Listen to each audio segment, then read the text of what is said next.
You know, it's hilarious because when you think about it, I've been trying to help the local police, the sheriffs, the FBI, the DOJ, the NSA wake up. And they are consistently committing crimes, unconstitutional searches, taking my guns, falsely arresting me. And I'm still trying to help them. Isn't that amazing? It's like God's grace is just in my heart and soul. And I just keep trying to help those who somehow simply don't know what they're doing. All right, guys, I'm going to go back to Katrina. And I'm going to use this as an example. All right. There's nothing to hide. Katrina was an inside job. The levees were blown by the Army Corps of Engineers. This was a geoengineered weather modification, weather warfare storm.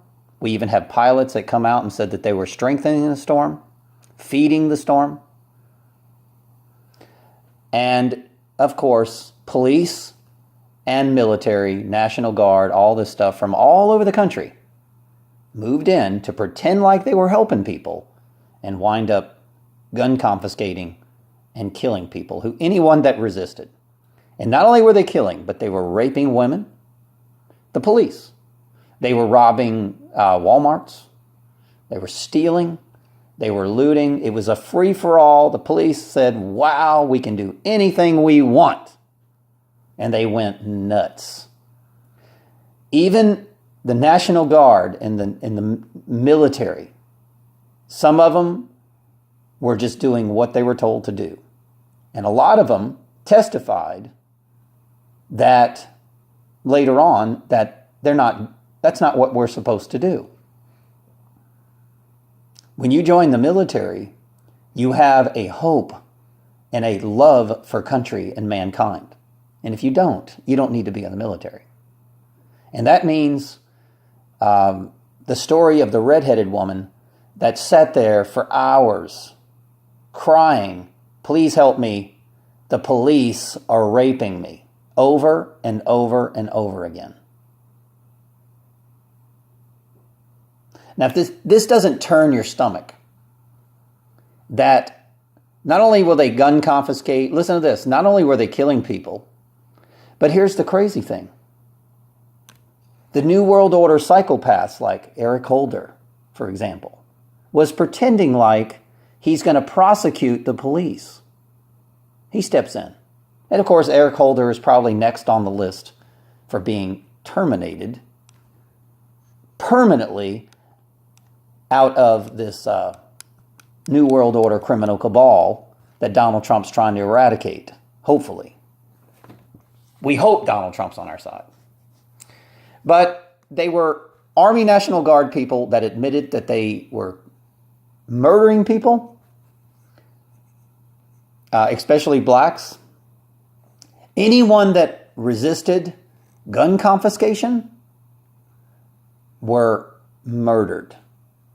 Any resistance. There was even a famous picture of a guy with a poster that was all over the news. He said, what would the poster say? I am alone with my dog and my gun. Any looters will be shot. Do you know that they actually took that guy's gun? So unconstitutional, just like my phony arrest that they happened to me. They're saying that I have no right to protect myself. I have no right to protect myself. Well, Eric Holder, DOJ, whatever, and all you lunatics out there, they're still doing it. Katrina is still in full force here in New Orleans, the CIA capital of the world. New York and Utah, I guess. I don't know. San Antonio, maybe. But unbelievable. They're still doing it. They're still trying to say that in the name of the United Nations, we're going to confiscate guns to stop war. Really? You don't think people can kill people without a gun? People, wake up. People can kill people with knives, bats, whatever. We're still going to kill people.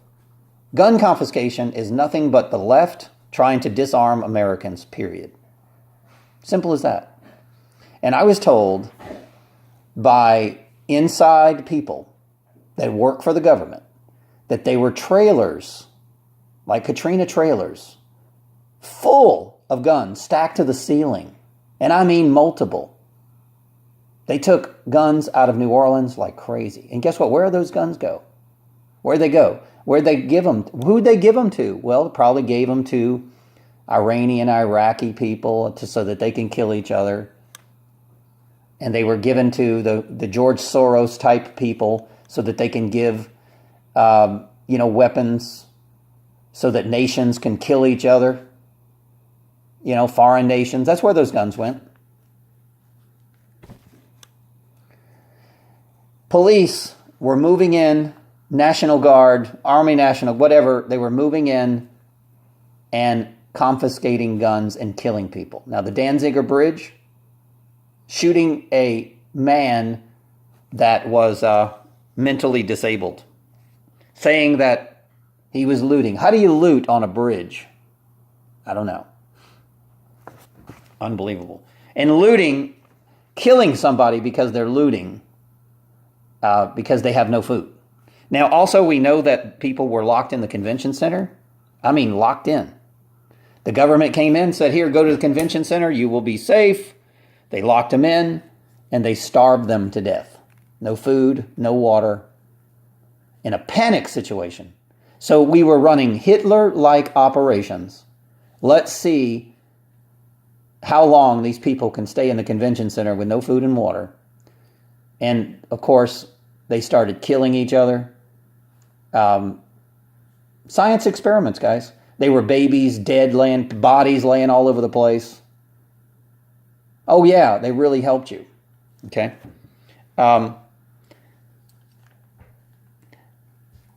Let's talk about the 5 police that were arrested. Okay, so Eric Holder steps in and then lowers the sentence of the police. Isn't that something? Oh, no, that wasn't an inside job. He pretends like he's going to help the police, and then he prosecutes them, and then all of a sudden, after it gets away from the media, then they lower the sentence. Unbelievable, guys.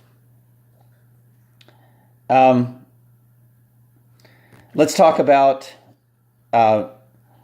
erase 911 calls. Yeah. So the 911 operators were involved in covering up crimes. Help! Police are coming in my house, killing me and raping me. Help me! Erase. Yeah. So the 911 system doesn't work.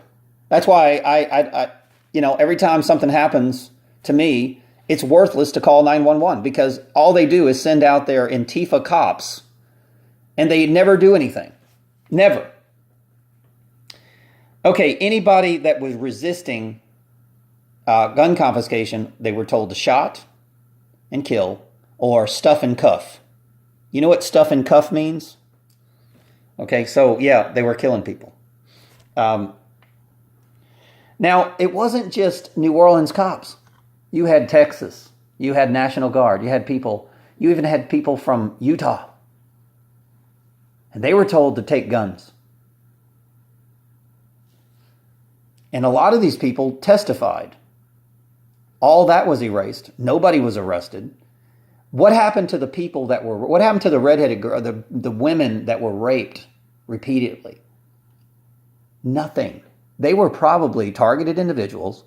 And after Katrina, they were told to go kill these people to erase the evidence even further. All I know is after Katrina, guys, we had new laws instantly, new tax codes, new people here. We were infiltrated by Antifa. I have about 5 neighbors in my neighborhood that are nothing but Antifa agents that are harassing me. These people were not here before Katrina.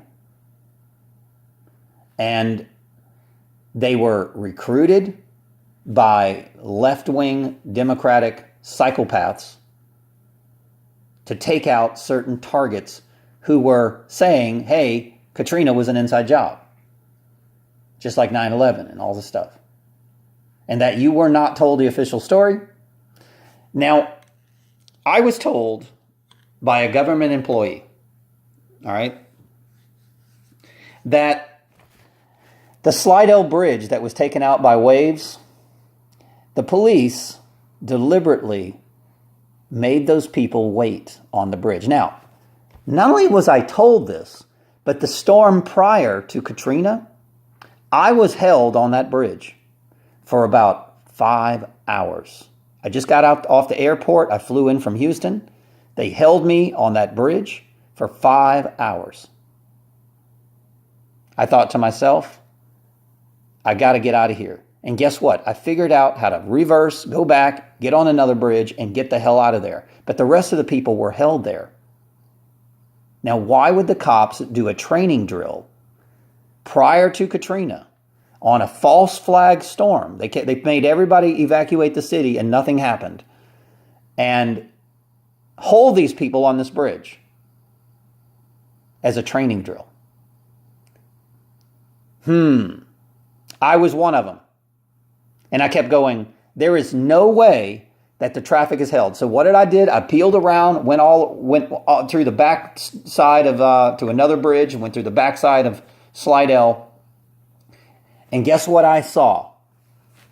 A police barricading the people on the Slidell Bridge. Not only that, guys, just being in the swamp, all the New Orleans East was wiped out. So even the people that weren't on the bridge were killed because they were in a swamp. New Orleans East is nothing but a swamp. And by the way, there were houses in Chalmette that were over 20 feet of water. That's houses with water over the roofs in some areas. That means that the Gulf of Mexico wiped these people out. So they were held there and deliberately murdered. Now, when I was told this, I remembered that I was in this training drill. I just flew from Houston.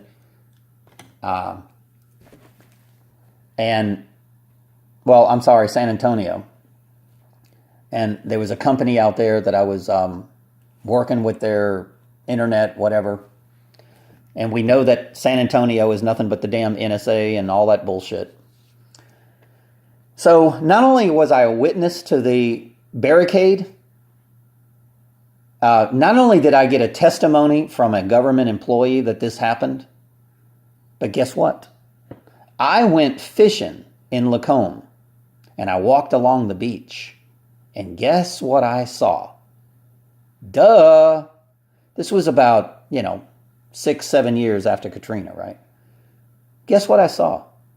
Car parts washed ashore. Metal car parts washed ashore. All along the shoreline. I wonder how many people.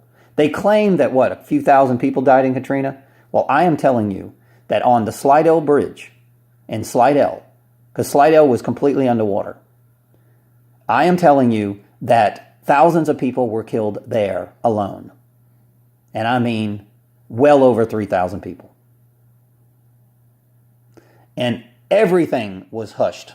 No wonder why the local police are hacking my phones, hacking my computers, shutting me down, trying to freaking arrest me. I remember, what is his name? David Christian Anderson, talking about the Katrina virus. I remember how President Bush claimed that he landed in New Orleans and he never land there because those elites, they know what's going on. They know it's a damn war zone. They know that they're spraying chemical warfare on these people. So this is just a few things, guys. There's too much to talk about. But here's the thing. Here's the crazy thing. The police that were involved in these operations are all fired, most of them, and they've been murdered, a lot of them. And that's a fact. The evidence was erased in most of these Katrina whistleblowers, I promise you, because I know a few of them that are no longer police officers. I will guarantee you. This is why I'm trying to tell the police you are in danger when you're committing crimes against humanity, because they erase the evidence after you commit the crime.